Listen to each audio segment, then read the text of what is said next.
older brother is a successful basketballer and your younger brother plays AFL. And you've also got an older sister. What were the backyard games like at your place, and were there many arguments about which sports to play? Not really. We used to play backyard cricket a lot. And yeah, basketball, backyard cricket and basketball are the two main things that we used to play. We had a hoop in the backyard. So Ben, Jack and I used to play 2-on-1. So Jack and I would play 2 versus 1 against Ben, and he would always beat us. And then when Ben moved out of home, then Jack and I would play 1-on-1 a lot. And usually I would win until he got a lot taller and stronger than me. And then I think one day he beat me 15-0, and we never played again after that day because I was so mad that he beat me so badly. But we definitely had a lot of fights in the backyard. Jack, especially when we played cricket, when he would get out, he would just crack it and stop playing the whole game. So it was just finished. But yeah, we're always outside doing something, which it was a really good way to grow up. Kind of similar with me and my sister, except we don't get as angry, I guess. Yeah. When we're as much as each other in basketball. And what was it about basketball that you loved as a kid and made you want to focus on? I loved it initially because my older brother Ben played it, and I just wanted to be like him. So I started playing it, and he was one of my first coaches playing basketball, actually, which is pretty cool. But yeah, I just love the team aspect. I also played netball growing up, but I like basketball more because you get to play offense and defense and like run around the whole court. And I'm quite aggressive when I play, and that at a younger age suited basketball a little bit more. But yeah, I just love the team aspect, and I love, I guess, the fast tempo up and down. And yeah, just being able to shoot, dribble, pass, defense, and impact the game in a multiple different ways. Yeah. With some sports, the women that I interview haven't really had many female idols when they were kids because there weren't many women playing or on TV. But basketball has been lucky to kind of have that. Who were the players that you looked up to as a kid and teenager? Yeah, great question. Because I grew up in Adelaide, I used to watch the Adelaide Lightning. I was one of their number one fans. So definitely Rachel Spawn growing up. And then as I got to know like the Australian team a little bit more, Lauren Jackson and Penny Taylor were definitely right up there as two of my idols. It's pretty amazing that now you get to like play side by side, Lauren. I know, it's incredible. It really, like, I never thought that would happen, watching her play at the Olympics and at the World Cup and, you know, in a WNBA, and now I get to play alongside her, which is just amazing. And after playing for the Opals in 2011, there were 7 years that you couldn't really make the Opals team and you just missed out on the 2016 Olympics. Over those 7 years you played in Poland, went over to the WNBA for a bit, had injuries, played in the WNBL. What was that time in your career like, and what did you learn? Yeah, it's a really good question. I mean, I was still in the Opals squad, but like you said, I could never make a major team. So I used to do all the qualification tournaments and then miss out on the Olympics or miss out on the World Cup. And I was, you know, always one of those last people to be cut. So it was really hard. But I think, you know, if I didn't have those experiences, I wouldn't have got to where I've got to today. I've definitely improved my game a lot since then. I've become a more well-rounded basketballer. And, you know, since hurting my knee as well, it's kind of given me a second phase of my career, I suppose, where I feel fitter, stronger, mentally and physically. And it's just allowed me to add a lot more strengths and I guess weapons offensively, and continued to build my game smarts in a sense. So I think by having the opportunity to play in the WNBA and to go to Europe and play, it's definitely helped me become a more well-rounded basketballer.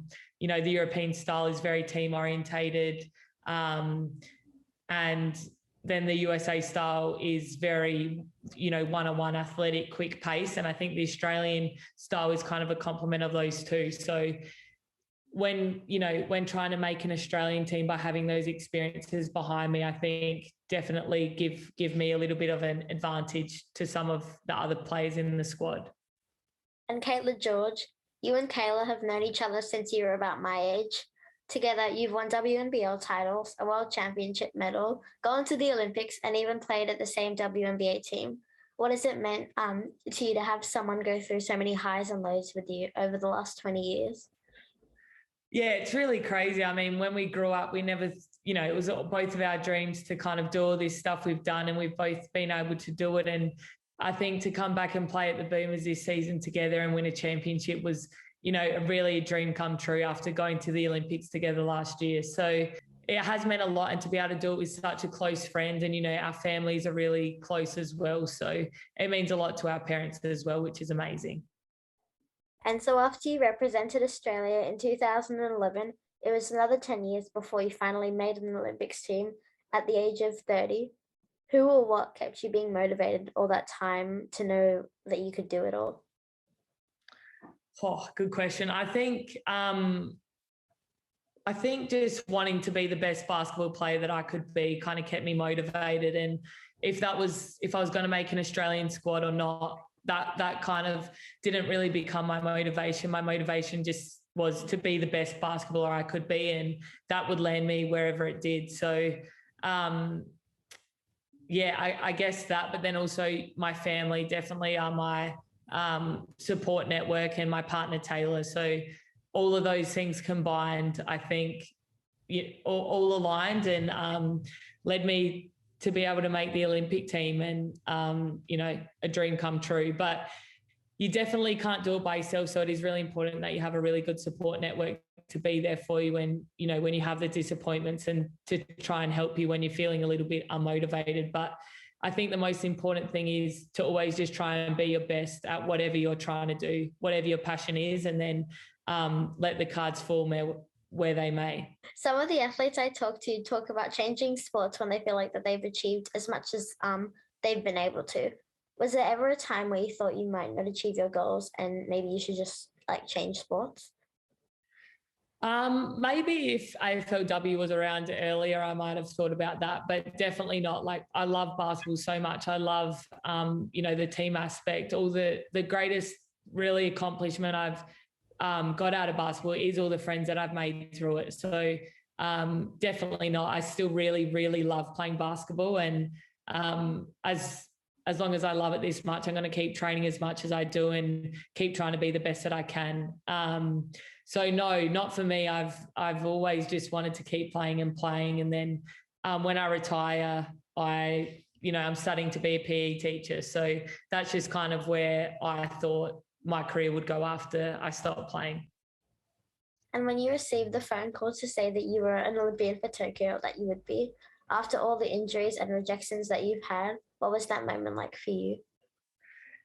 Yeah, it was incredible. I started crying straight away. Those that know me well know that I do, when I'm overwhelmed with happiness or sadness, I just start crying. So I definitely started crying. I actually thought Sandy was going to cut me. If you've seen the Lauren Jackson video at the start, she really gives nothing away when she's making those calls. So it was very similar to that, where she just, was very matter of fact. And I thought she was going to say that I missed out. And then she said I made it. And I just started crying, and was in disbelief for a second, and then kind of just quickly had to get off the phone and go tell Taylor and call my parents straight away. So it was an amazing moment, and definitely one that I will remember, exactly where I was, what I was doing for the rest of my life, I think. Was it like a feeling of relief, or just because you'd been trying so hard to make the team for so long? Initially, I think it was a feeling of disbelief, and then 10 minutes later, it was definitely a feeling of relief. But it was a really amazing feeling. I wish I could bottle it up and give it to people, because when you've been trying so hard for something, to get that reward is really an amazing feeling. And there's this kind of sisterhood with the Opals culture that we hear a lot about. Is that something that this current squad has really worked on because of what's happened over the past 12 months? Or has it always kind of been like that? Yeah, it's a really good question. I think it's definitely always been there, and something that we always hang our hat on. And you can see it from, ever since the Opals legacy began, that there is this sisterhood, and all the past players are very still much present in that. Like, whenever we see Timsy or Robin Mara or any of the past Opals, we are connected with a very special bond, and once an Opal, always an Opal. So it's definitely always been there. But I think what we've done this year is really try and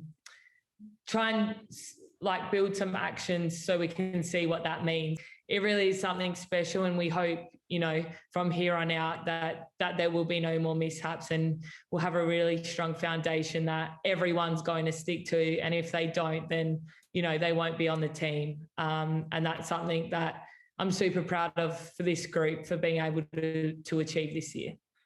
And when you're playing a team sport, and you have personal things that you want to achieve as well, how do you kind of balance that? Like making sure that you're doing what's best for the team while at the same time being noticed that you can achieve what you want personally? Really, really good question. I think, my role on the Opals, I am a role player. So I am just trying to do everything to make my teammates' life easier. But yeah, at the same time, when I have an opportunity to shoot or to make a move or whatever, I need to be confident. So the way I do that is I prepare really well. And then, we communicate with Sandy about what our roles are on the team and what she expects of us. And then she can hold us to account, and we can hold each other to account if we're not achieving that. So at the end of the day, you do everything you can to put the team first, and that should be at the forefront of your mind. But most of the time that is playing to your best ability. If you're not doing that, then you're letting the team down anyways. And a few weeks ago, you were voted part of the team's leadership group by the other players. When you think about all the players that have led the Opals in the past, Michelle Timms, Jenna O'Hay, Lauren Jackson, what does it mean to you? Well, it really means everything. And to be voted in by, the rest of my teammates is very humbling. And it's a huge honour. Like you said, there's been some really great players that have led the Opals. And, Lauren Jackson, who's a former captain, is now in the team. And we do have a lot of leaders within the team, even if they're not in the leadership group.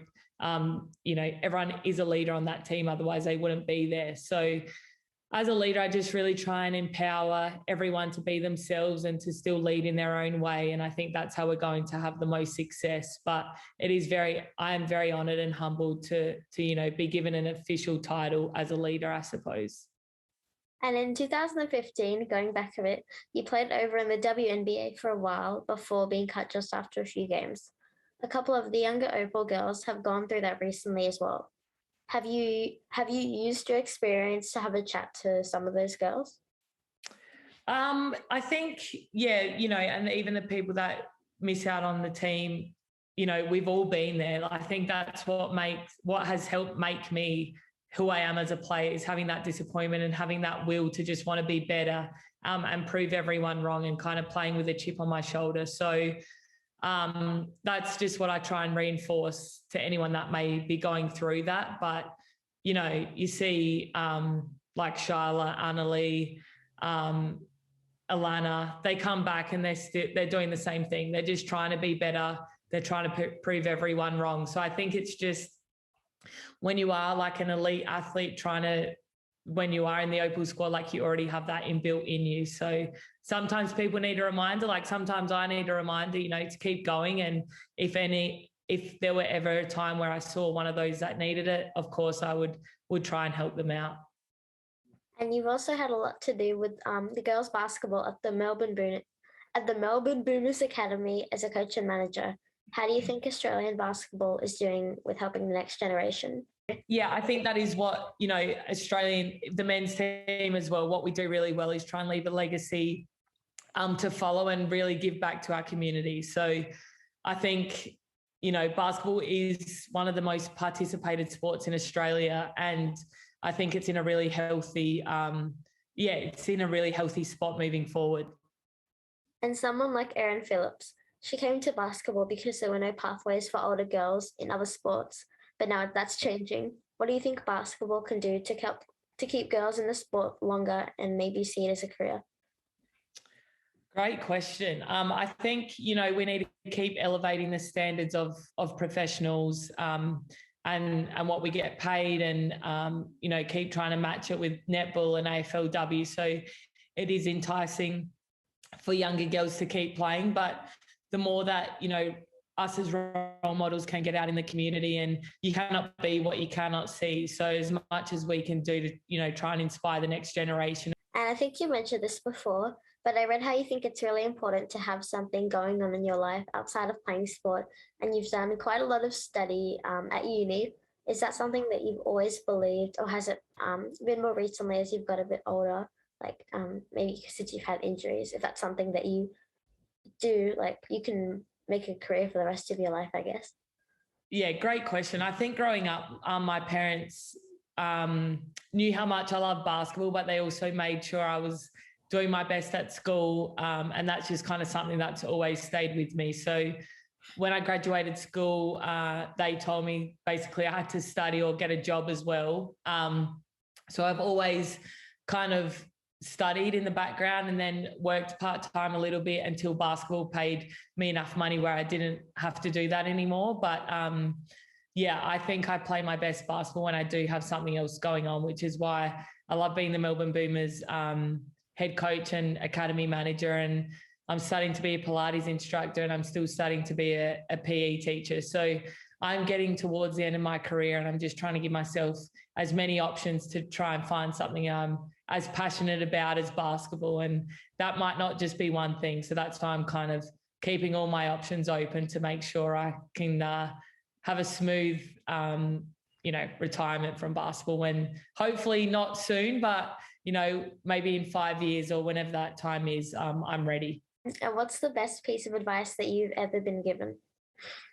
Oh, that's a really good question. I think to learn to love the journey. So, no matter the outcome. So if I didn't make this team, as long as I'm enjoying all the steps along the way to try and make it, and enjoying the hard work, enjoying getting up at 6 a.m. every day and doing a workout, you're really going to have no regrets. And it's going, whether you make the team or not, it's going to teach you an enormous amount of life lessons to hold you in good stead for, the rest of your career or the rest of your life. So definitely the best piece of advice I could give someone is learn to love the journey. And then no matter the end result, whether you make the team or not, you're going to be happy with yourself and proud of yourself for what you've achieved.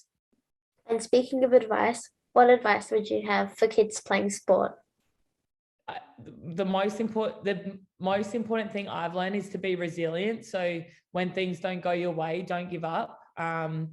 It's a setback, and it's an opportunity to get better and be better. So, it's a cliche saying, but fall down 7 times, stand up 8. I had that when I was younger, and it kind of, ignited something in me. So just the most important thing I could tell young kids is to be resilient and learn to accept failure and really try and embrace that. Yeah. And last question, what do you hope women's basketball looks like in 10 years' time? Oh, good question. I hope we're definitely the leading professional sport women's sport in Australia. I hope we've overtaken netball and AFLW, which have set the bar pretty high, and cricket as well, actually.